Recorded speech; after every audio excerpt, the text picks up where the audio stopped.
This is a story called The Little Monsters. Chapter 156, Stumpy Goes Missing. The kids are all at their local shopping centre, checking out the two new shops that have just opened.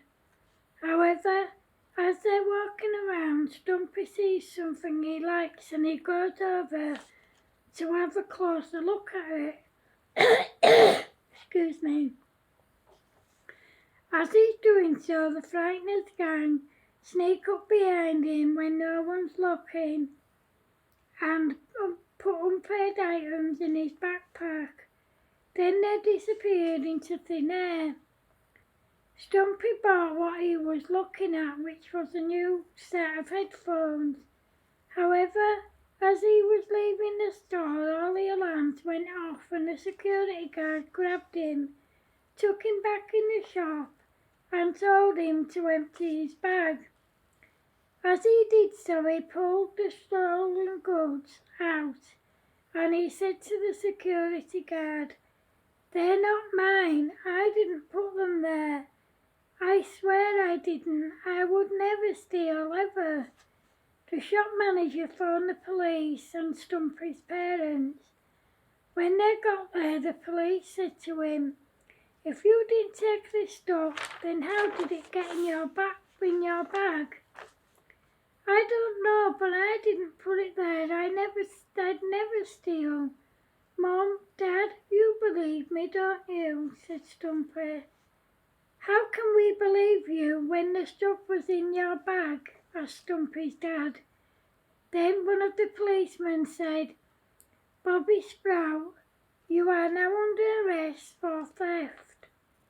Then before anyone could do anything to stop him, Stumpy barged past them and ran out of the shop. He ran as fast as he could all the way home. When he got there, he grabbed as many of his clothes as he could, grabbed his pocket handkerchief, jumped on his bike and rode to the train station. When he got there, he boarded the train to Mablethorpe because he'd never been there before and neither had his friends and family. When he got there, he found a caravan park and there were chalets too. Excuse me. He looked through the window of each chalet and they were all empty. Then he sneaked into the office, took the logbook with all the chalets and caravans in, took the keys to all the chalets and caravans, and then he took the keys to the office and locked it up so that no one could get back in. Then he went round to the biggest chalet and went in. When he got in there, he got some of his pocket money and went out and did a bit of food shopping. However, he knew that if he went out of the front door of the chalet, someone would see him.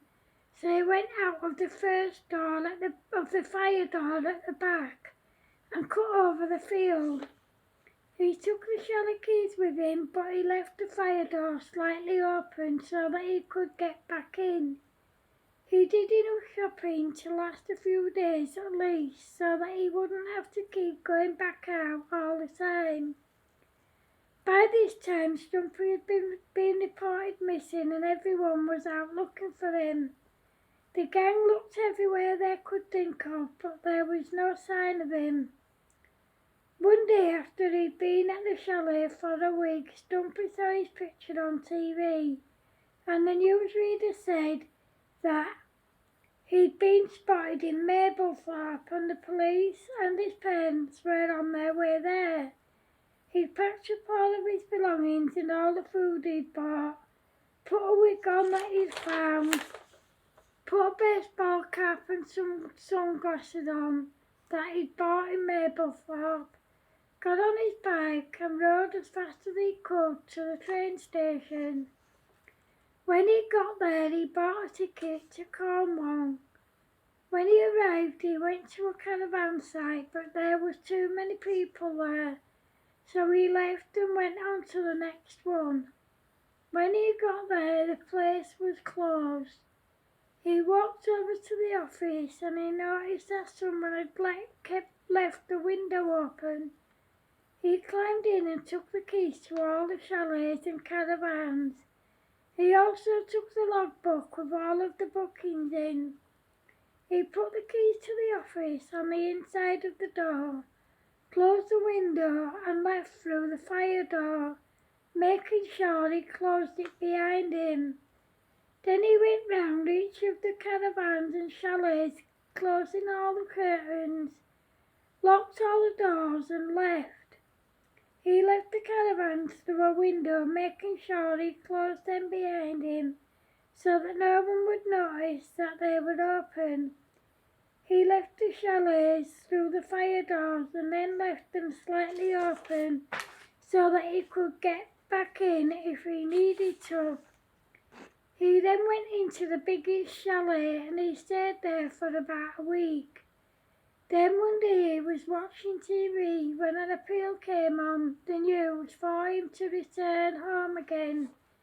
He wanted to go home, but he knew if he did he'd be arrested for a crime he didn't commit. However, he missed his family and friends and all he did was cry day and night. Every night he cried himself to sleep because he missed everyone and he wanted to go home so bad. He wasn't eating much, which for him was really bad because he loved food. Every time he went out, he left his bike behind because there was a description of it on the TV appeal, and he didn't want anyone to recognise it. Every time he went out to the shops, he walked there and back wearing a disguise so no one would recognise him. He only went out after dark because he knew there wouldn't be hardly anyone about.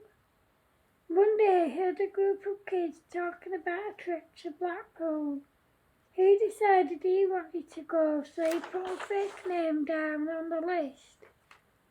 When they got there, he spent most of the day on the beach. He did go to the pleasure beach for a couple of hours, but then he went back to the beach. About 20 minutes before the coach was due to leave, he phoned home. No one was home, so he left a message on the answering machine saying, "Mum, Dad, please don't worry about me. Please don't try and find me because I'm not coming home to be arrested and blamed for something I didn't do. I love and miss you all." Then he put the phone down, got on the coach and went back to Cornwall. When he got there, he waited until everyone was off the coach and out of sight, and then he went back to the chalet. The next day he put the TV on and he decided to watch the news. When he put it on, the answering machine message that he'd left his parents was being played. Then his parents came on pleading for him to go home. Then the police came on saying, "Bobby, you're not in any trouble. We know it was the younger members of the Frighteners gang and they have been dealt with. Your parents are desperately worried about you. We all are, so please come home." Stumpy broke down in floods of tears and the next day he got the earliest train home possible. When he got there, he ran straight into his mum's arms, saying in between tears, "I didn't do it, Mum. I would never steal, ever. We know, sweetheart, we know. We should have believed you instead of jumping to conclusions. I'm so sorry, baby. I'm so sorry," said Stumpy's mum, crying. Then he went to his dad and said, "I'm so sorry, Dad. I'm so sorry." "You've got nothing to be sorry for, son. We were the ones in the wrong by not believing you. You didn't deserve that, son. You didn't deserve that at all, son," said Stumpy's dad. Stumpy rang the rest of the gang to let them know that he was home. Later that day, the police came and explained to Stumpy what had happened. The owner of the new shop also came to his house and he gave him a £200 shopping voucher. He also gave him a Saturday job, which he was absolutely chuffed to bits about. Within no time at all, he was back to his normal self.